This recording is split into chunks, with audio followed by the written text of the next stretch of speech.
Am I the a-hole for refusing to look after the child of a parent who may need to go to hospital? I have two daughters in their early teens. The older one is autistic. A couple of years ago, my younger daughter had a sleepover with 6 or so friends for her birthday. A few days later, we had a request from the father, Gary, of one of these girls, Elsie, for her to stay over because he had to work a night shift. My wife and I were surprised by this, as we didn't know him, and we wouldn't want our kids staying with someone we didn't know. We said yes, though, and she stayed. Elsie and Gary then signed up for a weekly class that both my kids do. Since Gary doesn't drive, I give them a lift every week. This is the only interaction I have with Gary. I'm not close with him at all.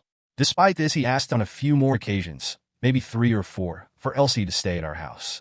My daughter has grown away from being friends with Elsie over the past year or two, and my older autistic daughter doesn't like the invasion of her space that having someone stay brings. It also complicates work from home, as we need our office set up as an extra bedroom. Our kids normally cycle to school, but Elsie doesn't have a bike, so I need to drive them, which is an inconvenience to me. Even so, we always agreed to have her to help Gary out as he's a single parent and she was in need.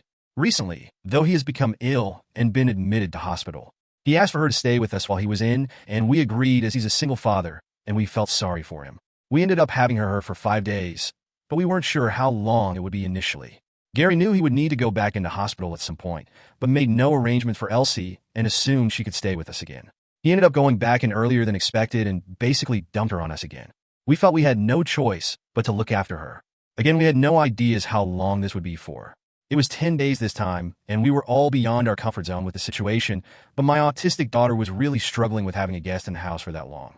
A few days after Gary got out of hospital, he messaged us to say he might have to go in again and that she would like to stay with us again. This is where I may be the a-hole. I shut this down quickly and said that there is no way she can stay again.